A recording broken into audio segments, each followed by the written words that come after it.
Buddham Namah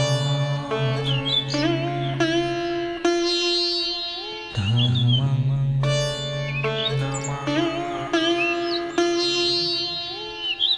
Sangham Namah.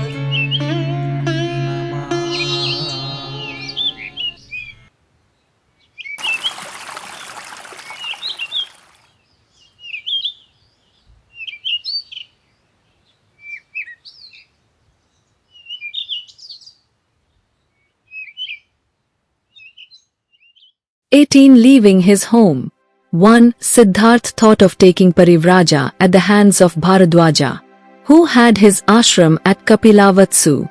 Accordingly, he rose the next day and started for the ashram on his favorite horse Kantaka with his servant Channa walking along. 2. As he came near the ashram, men and women came out and thronged the gates to meet him as a newly arrived bridegroom. 3. And when they came up to him, their eyes wide open in wonder, they performed their due homage with hands folded like a lotus calyx. 4. Then they stood surrounding him, their minds overpowered by passion, as if they were drinking him in with their eyes motionless and blossoming wide with love. 5. Some of the women verily thought that he was Kama incarnate, decorated as he was with his brilliant signs as with cornate ornaments. 6. Others thought from his gentleness and his majesty that it was the moon with its ambrosial beams as it were visibly come down to the earth. 7. Others, smitten by his beauty, yawned as if to swallow him, and, fixing their eyes on each other, softly sighed. 8. Thus the women only looked upon him, simply gazing with their eyes. They spoke not, nor did they smile. They surrounded him and stood aghast, thinking of his decision to take Parivraja. 9. With great difficulty he extricated himself from the crowd and entered the gates of the ashram.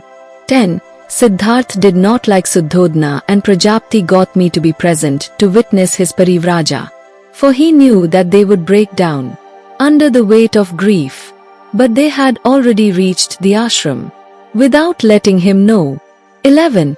As he entered the compound of the ashram, he saw in the crowd his father and mother. 12. Seeing his parents, he first went to them and asked for their blessing. They were so choked with emotion that they could hardly say a word. They wept and wept, held him fast and bathed him with their tears. 13. Channa had tied Kantaka to a tree in the ashram and was standing. Seeing Suddhodana and Prajapati in tears, he too was overcome with emotion and was weeping. 14. Separating himself with great difficulty from his parents, Siddhartha went to the place where Channa was standing. He gave him his dress and his ornaments to take back home. 15. Then he had his head shaved, as was required for a Parivrajka. His cousin Mahanama had brought the clothes appropriate for a Parivrajka and a begging bowl. Siddhartha wore them. 16. Having thus prepared himself to enter the life of a Parivrajka, Siddhartha approached Bharadwaja to confer on him Parivraja. 17. Bharadwaja, with the help of his disciples, performed the necessary ceremonies and declared Siddhartha Gautama to have become a Parivrajka. 18. Remembering that he had given a double pledge to the Sakya Sangh to take Parivraja and to leave the Sakya kingdom without undue delay, Siddhartha Gautama, immediately on the completion of the Parivraja ceremony, started on his journey. 19. The crowd which had collected in the ashram was unusually large. That was because the circumstances leading to Gautama's Parivraja were so extraordinary. As the prince stepped out of the ashram, the crowd also followed him. 20. He left Kapilavatsu and proceeded in the direction of the river Anoma. Looking back, he saw the crowd still following him. 21. He stopped and addressed them, saying, "Brothers and sisters, there is no use your following me. I have failed to settle the dispute between the Sakyas and the Kolyas. But if you create public opinion in favor of settlement, you might succeed. Be, therefore, so good as to return." Hearing his appeal, the crowd started going back. 22 Suddhodna and Gautami also returned to the palace. 23 Gautami was unable to bear the sight of the robes and the ornaments discarded by Siddharth. She had them thrown into a lotus pool. 24 Siddharth Gautama was only 29 when he underwent Parivraja, renunciation. 2.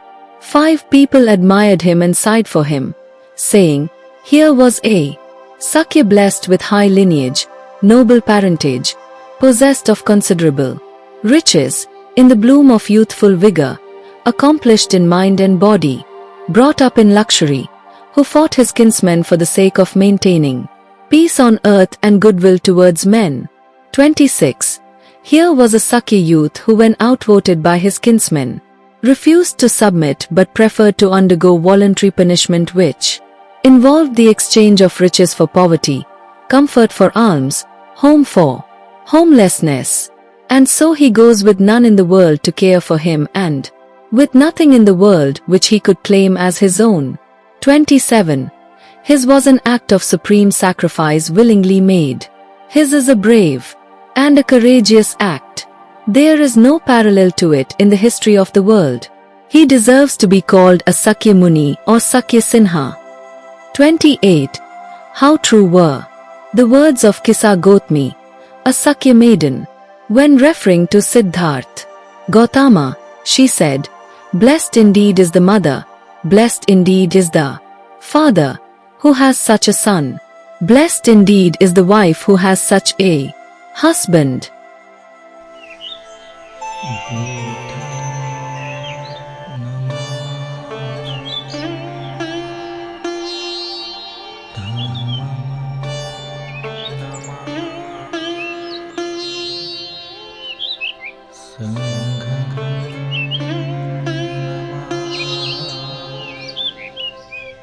19 The Prince and the Servant. 1. Channa too should have gone back home with Kantaka. But he refused to go. He insisted on seeing the prince off with Kantaka at least to the banks of the river Anoma, and so insistent was Channa that the Gautama had to yield to his wishes. 2. At last they reached the banks of the river Anoma. 3. Then turning to Channa he said, "Good friend, thy devotion to me has been proved by thy thus following me.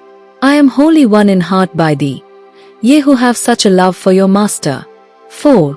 I am pleased with your noble feelings towards me, even though I am powerless of conferring any reward. 5. Who would not be favorably disposed to one who stands to him, as bringing him reward? But even one's own people commonly become mere strangers in a reverse of fortune. 6. A son is brought up for the sake of the family. The father is honored by the son for the sake of his own future support. The world shows kindness for the sake of hope. There is no such thing as unselfishness without a motive. 7. Thou art the only exception. Take now this horse and return. 8. The king, with his loving confidence, still unshaken, must be enjoined to stay his grief. 9. Tell him, I have left him, with no thirst for heaven, with no lack of love, nor feeling of anger. 10. He should not think of mourning for me who am thus gone forth from my home. Union, however long it may last, in time will come to an end. 11. Since separation is certain, how shall there not be repeated severings from one's kindred? 12. At a man's death there are doubtless heirs to his wealth, but heirs to his merit are hard to find on the earth, or exist not at all. 13. The king, my father, requires to be looked after. The king may say, he is gone at a wrong time. But there is no wrong time for duty. 14. Do thou address the king, 0 friend, with these and such like words, and do thou use thy efforts so that he may not even remember me.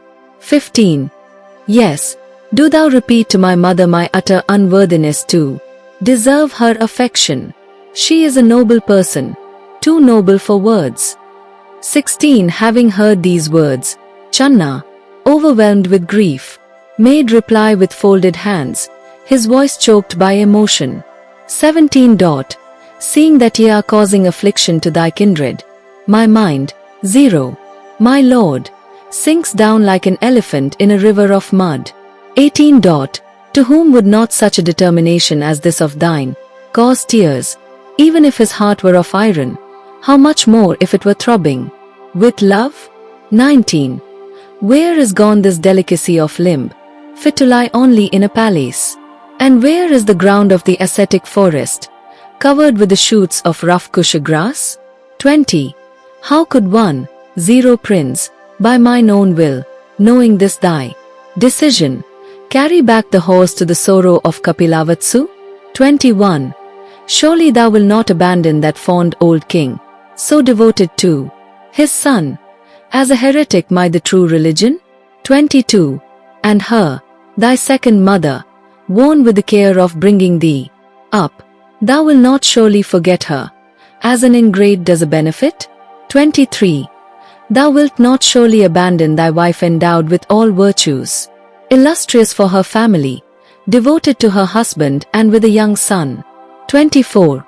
Thou wilt not abandon the young son of Yashodhara, worthy of all praise, thou the best of the cherishers of religion and fame, as a dissolute spendthrift his choicest glory? 25.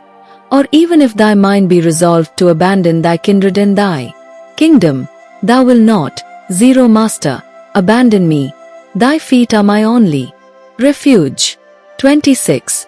I cannot go to the city with my soul thus burning, leaving thee behind in the forest. 27. What will the king say to me, returning to the city without thee? Or what shall I say to thy wife by way of telling them good news? 28. As for what thou sayest, thou must repeat my unworthiness to the king, who could think or believe it, continued Channa. Even if I venture to speak it with a heart ashamed and a tongue cleaving to my mouth, he may not appreciate it. 29. I him who is always compassionate and who never fails to feel pity, it ill befits to abandon one who loves, turn back and have mercy on me. 30. Having heard these words of Channa overcome with sorrow, Siddhartha Gautama with the utmost gentleness answered. 31. Abandon this distress, Channa, regarding thy separation from me.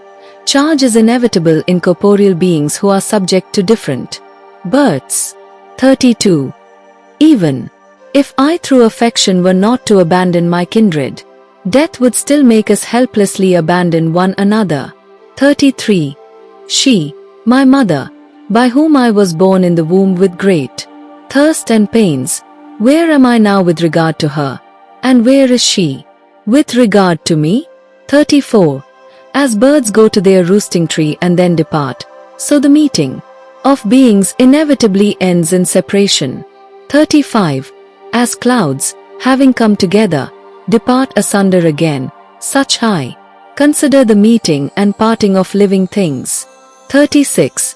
And since this world goes away, each one deceiving the other, it is not right to think anything thine own in a time of union which is a dread. 37.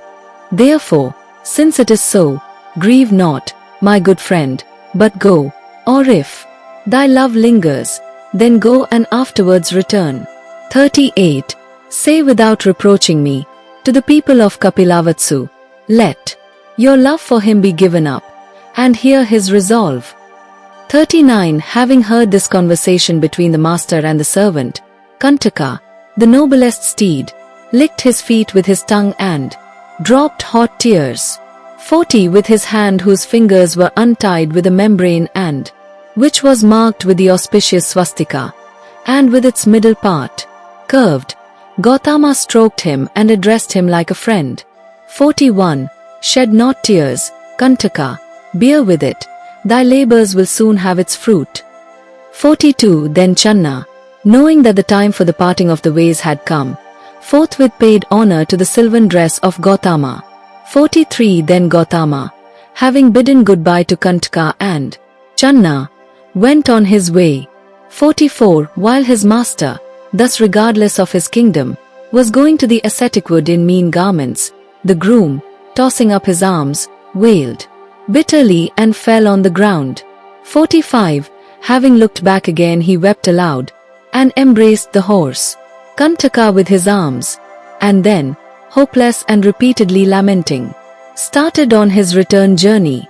46. On the way, sometimes he pondered, sometimes he lamented, sometimes he stumbled and sometimes he fell, and so going along, wretched through his devoted attachment, he performed all kinds of actions on the road, knowing not what he was doing.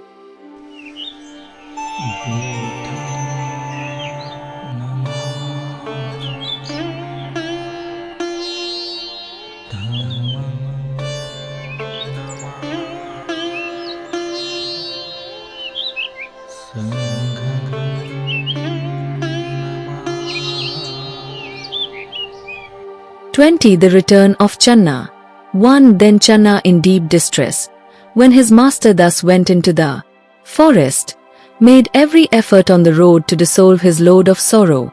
2. His heart was so heavy that the road which he used to traverse in one night with Kantaka, that same road he now took 8 days to travel, pondering over his lord's absence. 3. The horse Kantaka, though he still went on bravely, fagged and had lost all spirit, and decked though he was with ornaments, he in the absence of his master seemed to have lost all his beauty. 4. And turning round towards the direction in which his master went, he neighed repeatedly with a mournful sound, and though pressed with hunger, he welcomed not, nor tasted any grass or water on the road, as before. 5. Slowly the two at long last reached Kapilavatsu, which seemed empty when deserted by Gautama. They reached the city in body but not in soul. 6. Bright as it was with lotus-covered waters, adorned with trees full of flowers, the citizens had lost all their gladness. 7. When the two, their brightness gone and their eyes dim with tears, slowly entered the city, it seemed all bathed in gloom. 8. Having heard that they had returned with their limbs all relaxed, coming back without the pride of the Sakya race, the men of the city shed tears. 9. Full of wrath, the people followed Channa in the road, crying behind him with tears, "Where is the king's son, the glory of his race and his kingdom?" 10. This city bereft of him is a forest, and that forest which possesses him is a city. The city without him has no charms for us. 11. Next the women crowded to the rows of windows, crying to one another, "The prince has returned." But having seen that his horse had an empty back, they closed the windows again and wailed aloud. 21. The family in mourning. 1. The members of the family of Suddhodna were anxiously awaiting the return of Channa in the hope that he might persuade Gautama to return home. 2. On entering the royal stable, Kantaka uttered a loud sound, uttering his woe to the palace people. 3. Then the people, who were in the neighborhood of the king's inner apartments, thought in their hearts, "Since the horse Kantaka neighs, it must be that the prince has come." 4. And the women, who were fainting with sorrow, now in wild joy, with their eyes rolling to see the prince, rushed out of the palace full of hope.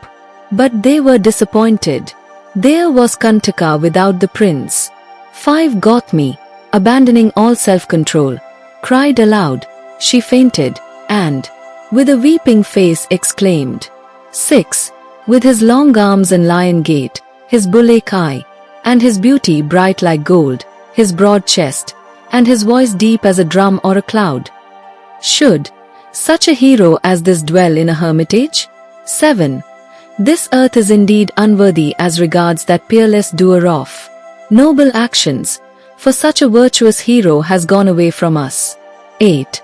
Those 2 feet of his, tender with their beautiful web spread between the toes, with their ankles, concealed and soft like a blue lotus.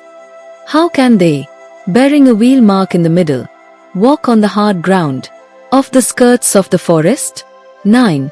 That body, which deserves to sit or lie on the roof of a palace, honored with costly garments, aloes, and sandalwood, how will that manly body live in the woods, exposed to the attacks of the cold, the heat, and the rain? 10. He who was proud of his family, goodness, strength, energy, sacred learning, beauty, and youth, who was ever ready to give, not ask. How will he go about begging alms from others? 11. He who, lying on a spotless golden bed, was awakened during the night by the concert of musical instruments. How, alas, will he, my ascetic, sleep today on the bare ground with only one rag of cloth interposed? 12. Having heard this piteous lamentation, the women, embracing one another with their arms, rained tears from their eyes, as the shaken creepers drop honey from their flowers. 13. Then Yashodhara, forgetting that she had permitted him to go, fell upon the ground in utter bewilderment. 14. How has he abandoned me, his lawful wife? He has left me widowed. He could have allowed his lawful wife to share his new life with him. 15. I have no longing for the heaven. My one desire was that my beloved may never leave me either in this world or the next. 16. Even if I am unworthy to look on my husband's face with its long eyes and bright smile, still is this poor Rahula never to roll about in his father's lap? 17. Alas, the mind of that wise hero is terribly stern, gentle as his beauty seems, it is pitilessly cruel. Who can desert of his own accord such an infant son with his inarticulate talk, one who would charm even an enemy? 18. My heart shoe is certainly most stern, yea, made of rock or fashioned even of iron, which does not break when its lord is gone to the forest, deserted by his royal glory like an orphan. He so well worthy of happiness. But what can I do? My grief is too heavy for me to bear. 19. So fainting in her woe, Yashodhara wept and wept aloud, self-possessed. Though she was by nature, yet in her distress she had lost her fortitude. 20. Seeing Yashodhara thus bewildered with her wild utterances of grief and fallen on the ground, all the women cried out, with their faces streaming with tears like large lotuses beaten by the rain. 21. Having heard of the arrival of both Channa and Kantaka, and having learned of the fixed resolve of his son, Suddhodana fell struck down by sorrow. 22. Distracted by his grief for his son, being held up for a moment by his attendants, Suddhodana gazed on the horse with his eyes filled with tears, and then falling on the ground wailed aloud. 23. Then Suddhodana got up and entered his temple, offered prayers, performed auspicious rites and vowed certain sacrifices for the safe return of his son. 24. So Suddhodana, Gautami and Yashodhara passed their days, asking, how long, God, how long, before, shall we see him again?